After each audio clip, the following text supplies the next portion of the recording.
Hello, my name is Martyr, and this is the Indie Game of the Week, Chroma Squad, and thank you for watching. Chroma Squad is a tactical turn-based RPG, guys, with some business simulation thrown into the mix. You might have heard of this game, but the basic gist is that you run your own version of the Power Rangers or Super Sentai, whatever name you prefer to call them, guys.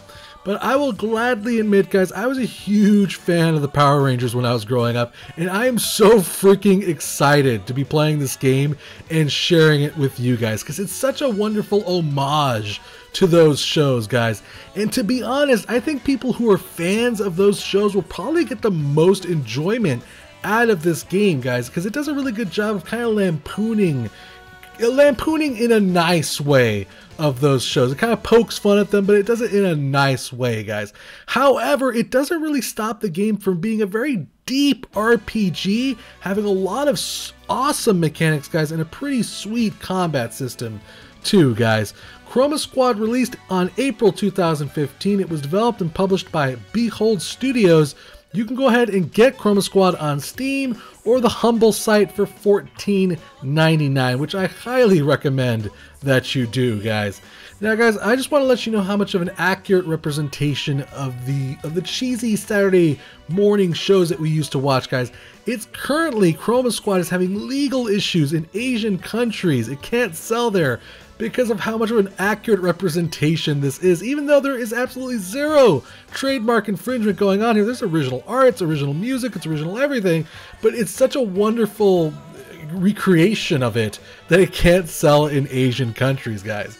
If that lets you know anything, I think it's hilarious. But, you know, I hope they do resolve those issues, guys. Now, we're going to be starting off with the settings, guys, but you can always click on the top left right there, skip to the action, and it'll take you right to the gameplay, guys. But otherwise, we'll be starting off with the options, guys, and there really isn't much in the way of options because it's a pixel game. Very well done pixel game, but it's still a pixel game. So there really isn't much as far as, you know, graphics manipulation goes. There's no shaders here or anything like that. You do have some resolution control, as you can see right here. It does feature 1080p resolutions, full screen on or off, and some audio sliders right here for you to mess with, and 2 languages.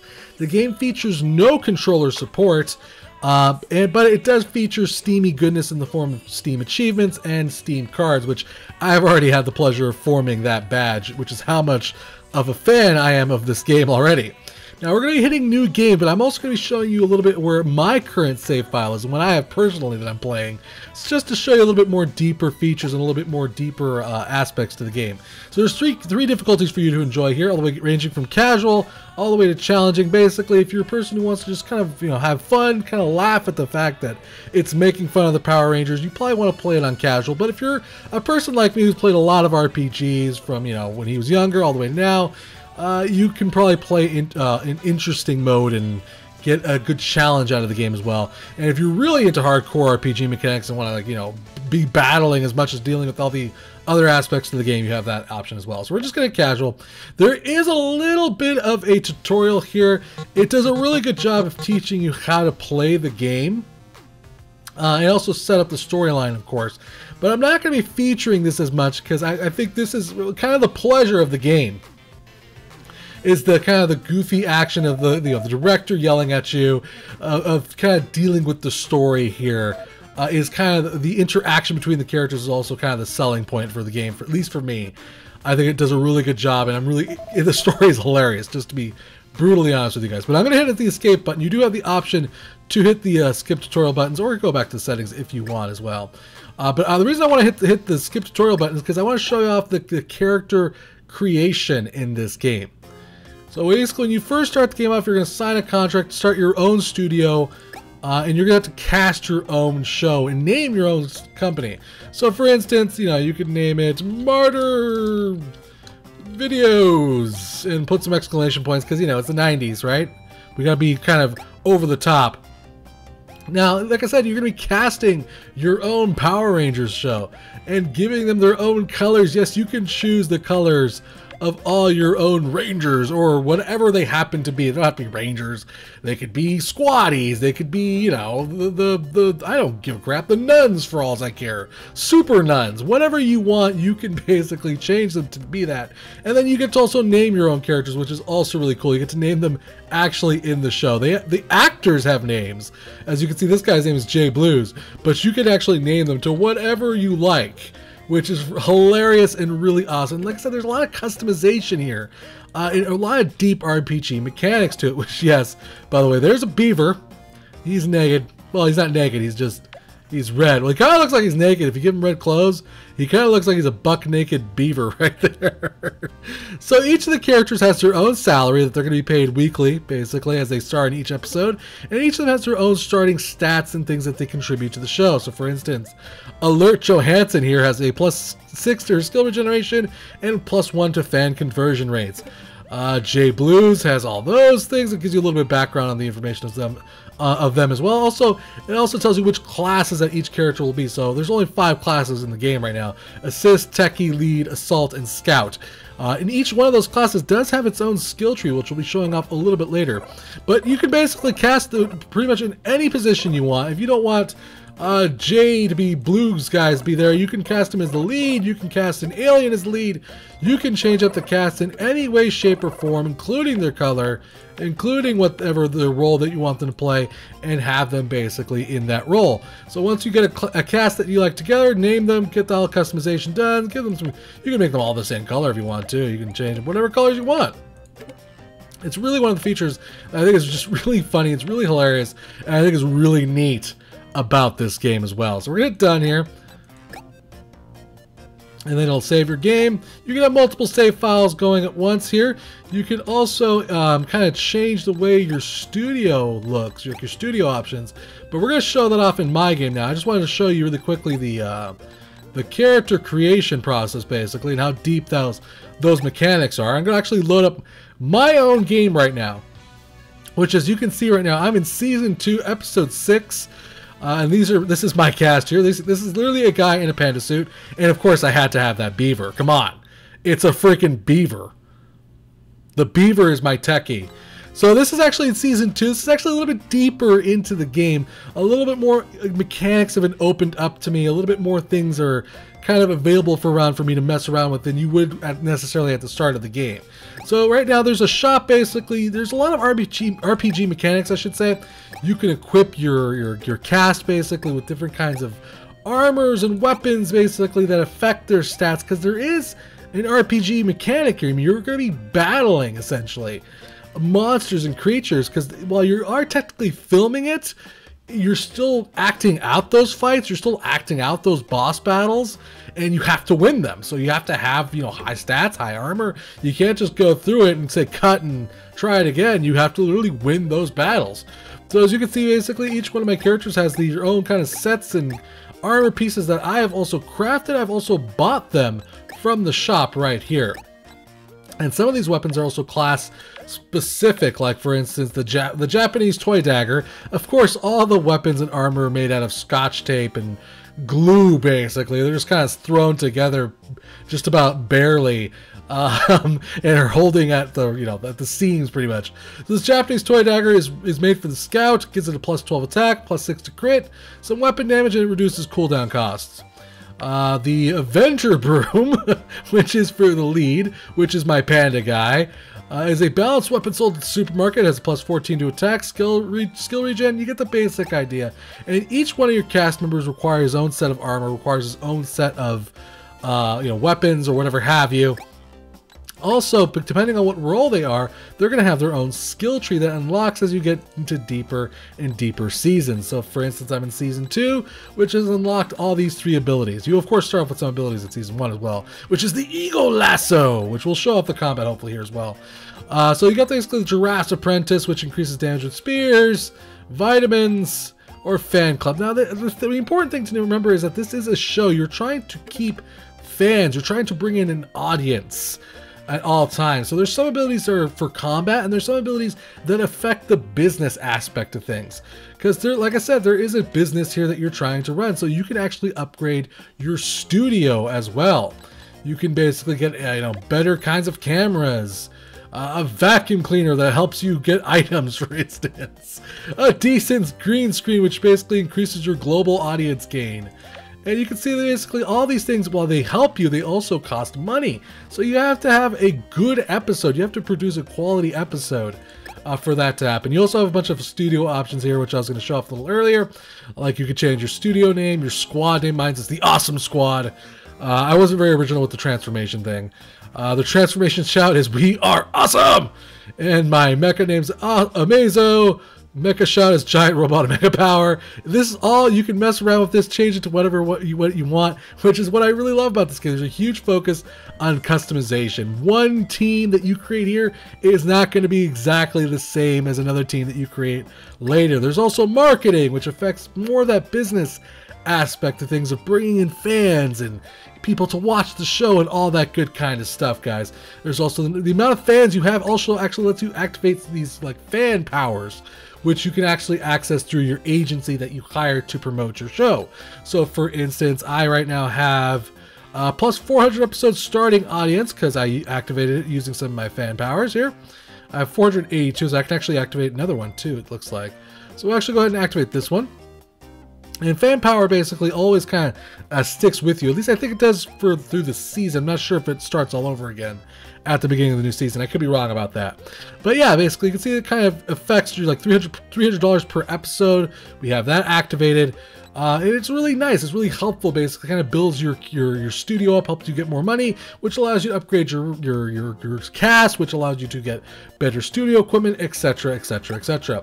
Also, of course, there is a mecha. What are you surprised by? Of course, there's going to be giant kaiju battles, and that also is completely customizable and has its own parts and abilities and powers. Like I said, it's a very, very deep RPG here, guys. You don't necessarily have to be a fan of the Power Rangers or Super Sentai or even watch those shows to get something really deep and enjoyable out of this RPG, guys. There's also crafting, which you can basically, you'll find random drops from enemies and all that stuff that you can use to craft different costume parts, different weapons. You can also recycle parts that you're not using. You can also buy parts with the money that you've gained. There's also a letter system, so you can basically get letters from your fans, or as you can see, basically get, you know, warnings and threats from other people as well. And you can also respond to them, and you might get like a you know, a free weapon. It depends on how you respond to them. It's all kind of random, which is also pretty sweet. So for instance, hello Awesome Squad, how are you doing? Quick intro, my name is Chris Shell. I'm a video game programmer and also a super fan of Sentai, anime, tokusatsu, and etc. I believe I have some sort of power that allows me to have great intuition. I might be a superhero, but for now I'm just a game developer. Anyway, I have this feeling that you will soon fight a TV monster and something might go extremely wrong. I know it sounds creepy. I'd like you to stay alert just in case you need some help. I've got some great problem solving skills that might come in handy if the worst happens. Chris. So we can respond to, this is a bit weird, or free stalker bodyguard. It's a deal, which is what we're going to send actually. And then we get a +1 to our fan apparently. We could have told him to go screw himself. So what's the overall objective? Of course, is to grow your audience, is to basically do the best that you can, get the best show that you can. When you have to do that by filming episodes, of course. So we're all actually on the season finale of season 2 of my show right now. As you can see, the maximum audience will be 6,000 people. The location will be at the docks. There is a mecha fight in this episode, including there is these things called director's instructions, which are kind of like goals in the episode.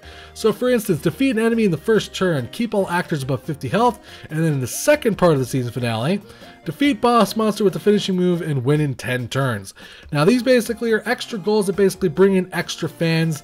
They're not necessarily required for you to complete the episode, but they basically give you massive perks and give you basically the maximum audience if you do complete them. So let's go ahead and hit a start episode here. So here we are, everyone, season finale. This was a tough season to make. Running a studio isn't easy. Or it's not easy, I should say. I'm sure we'll get better at it. Let's do the best we can, smiley face. So, I called him Cerebro. Cerebro's alarm has sounded again and beeped. Awesome Squad's devices. Something is happening, definitely. I'm starting to like that rather unique grammar of our narrator system. To Cerebro's Traders, now! Again, it's all very cheesy, a little bit over the top, in true Power Rangers, in true Sentai form. In such a hurry, they teleport as fast as they can. A few moments ago... Oh no! Those are the bad guys, as you can imagine. The gray dudes. Oh, dang it, they're in our base! Here we are! Everyone be careful, we can't break it. Remember, our boss wants it in one piece. Help! We are under attack! Oh, looks like we're gonna have to beat the crap out of these guys. Awesome squad, you're right on time, as always. Whoa, a security breach has happened. I love how even the dialogue is just over the top, kind of stupid as well. I'm glad you're here to show these villains the true power of friendship. Alright, so we got the director's instruction. Defeat an enemy in the first turn. Keep all actors above 50 health. Now, because we have that, the bonus to our characters that from the agency, we can actually automatically use our superpower, basically. We can transform and actually just turn into our super versions of our characters, of course. Which allows us to get access to our higher abilities, basically a little bit more tougher, and, you know, you can just kind of use our badass abilities right away.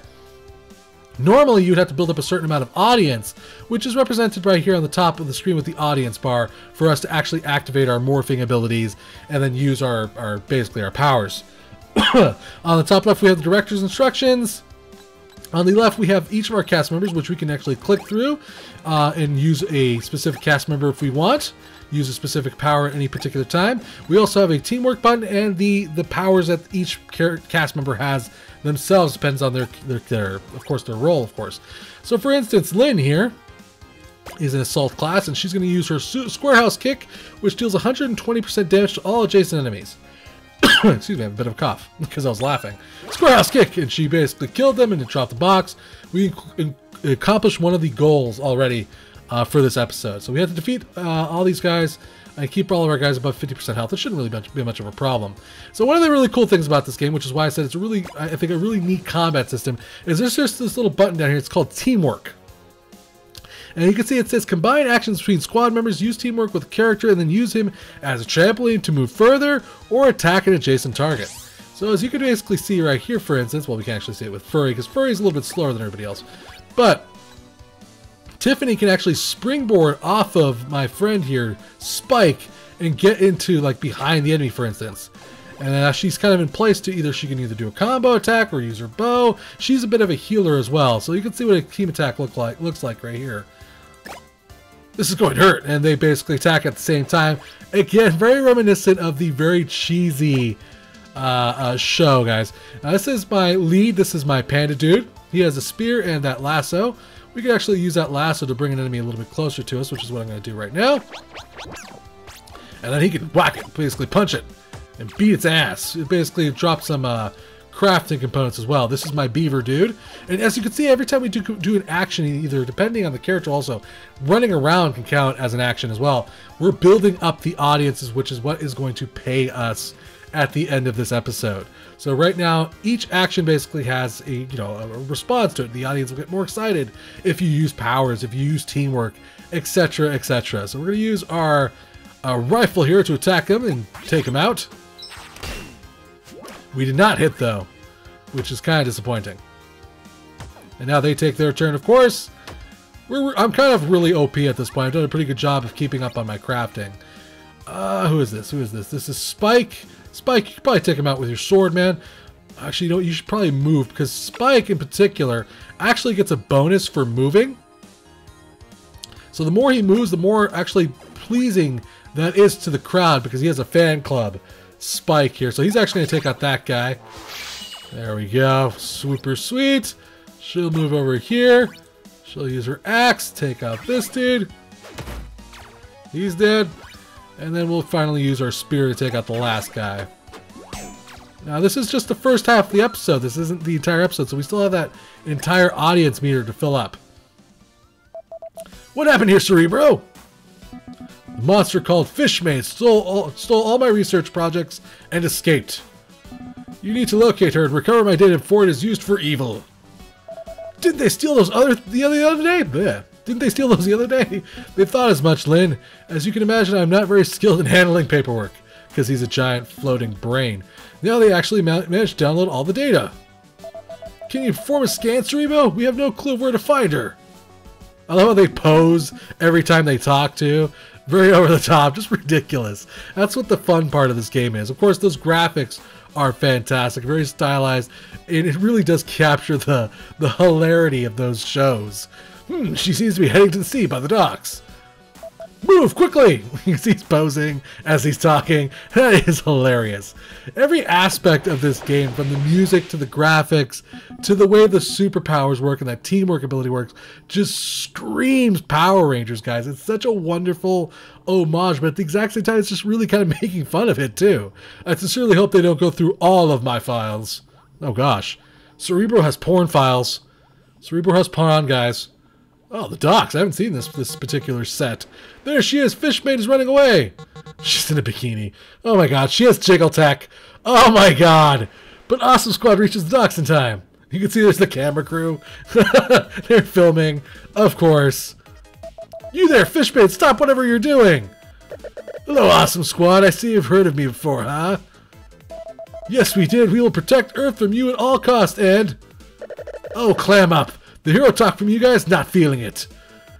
Beloved creatures, come to my aid! Oh god, she's like frog dudes. Never seen those types of enemies. There's lots of different types of enemies. They have their own powers. Like those dudes have guns. The dudes with the shells are obviously a little bit hardier to kill. And then the dudes with the red eyes are kind of like your general run-of-the-mill troopers.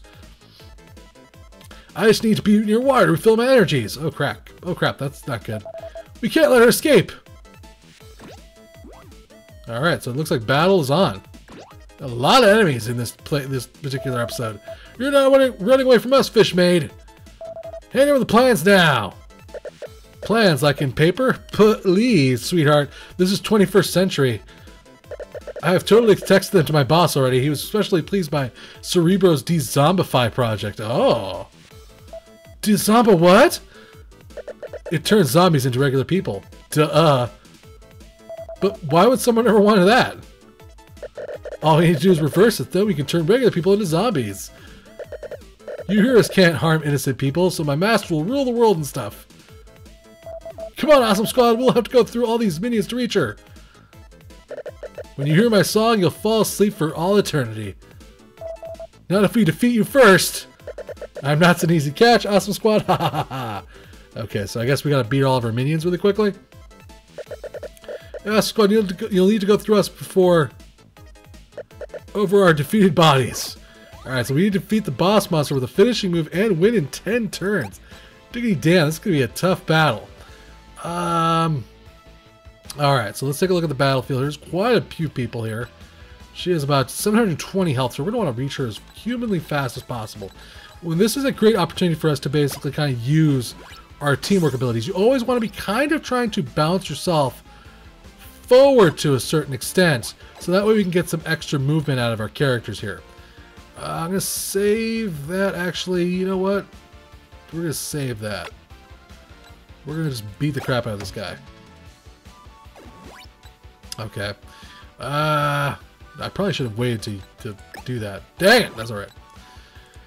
Okay, we're going to use teamwork. We don't necessarily want to get too held up here.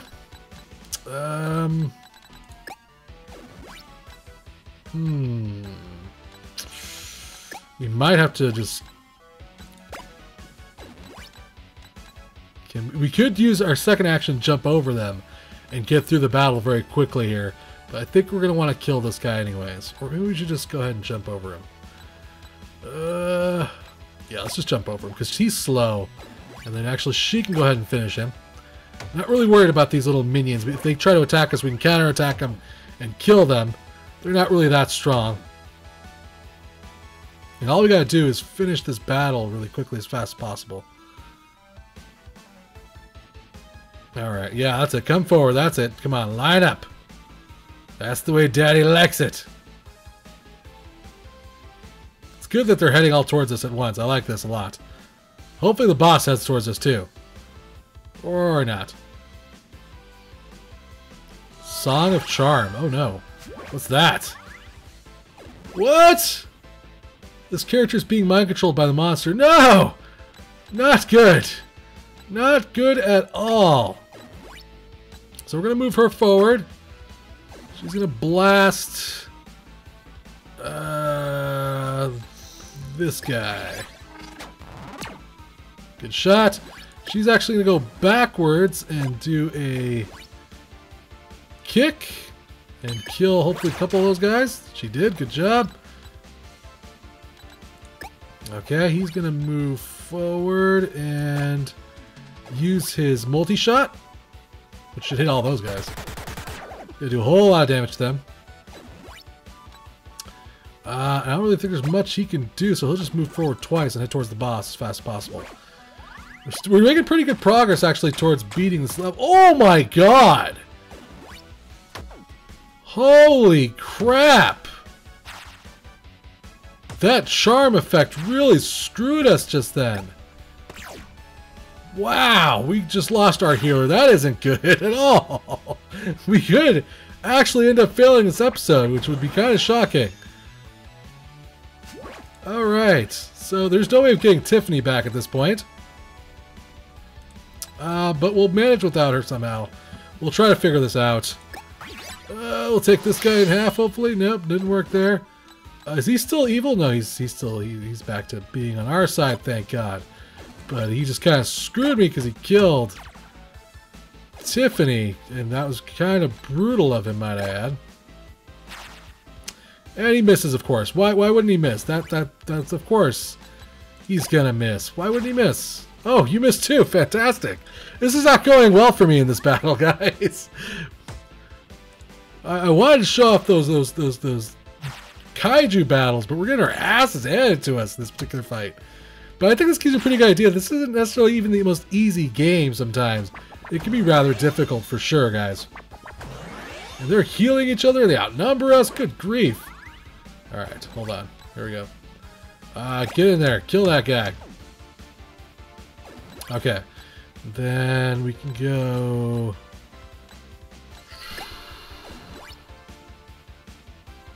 Try to think here. Can you bounce over him? Yes, you can. Fantastic. That's exactly what I was looking to do. You smash her with your axe. Do a lot of damage to her. Fantastic. He has a distance attack he can possibly do on the boss, because we want to take out that boss as quickly as possible. I don't know if we could do a finishing move now that Tiffany's down. Oh man, I didn't think about that. I might have to redo this episode, which is an option, by the way. You don't necessarily have to. The game is saved after every mission or so. So if you do like fail a mission, like I'm currently getting my ass kicked, to be honest with you. Oh my god, that Song of Charm is brutal. How do we get rid of that? Can we like, punch him in the face or something? Or I'm not really sure. We'll have to figure it out. But if you do fail a particular episode, you can, of course, kind of try to do it again. I think we should be able to kill the boss, maybe? Nope. Nope, not good. Good God! Oh man, we're getting our butts kicked here. This is not good at all. Oh man. But yeah, it's a really fun game. It's not necessarily easy. I put it on, I think I put it on medium, basically. I put it on interesting. Gosh dang, this boss is tough. But then again, it's the season finale. But yeah, the robot fights are really sweet, guys. The game is just a very deep RPG. It really has a lot of elements to it, between the crafting, between the kaiju battles, between the managing of the studio. It's a really deep game, and I really think it's a very fun game, guys. I don't think we're going to be able to... Let's see here. Furry's almost down. That's not good at all. Let's see if we can get everybody into a position here for a team attack. No, we can't. Gosh dang it all.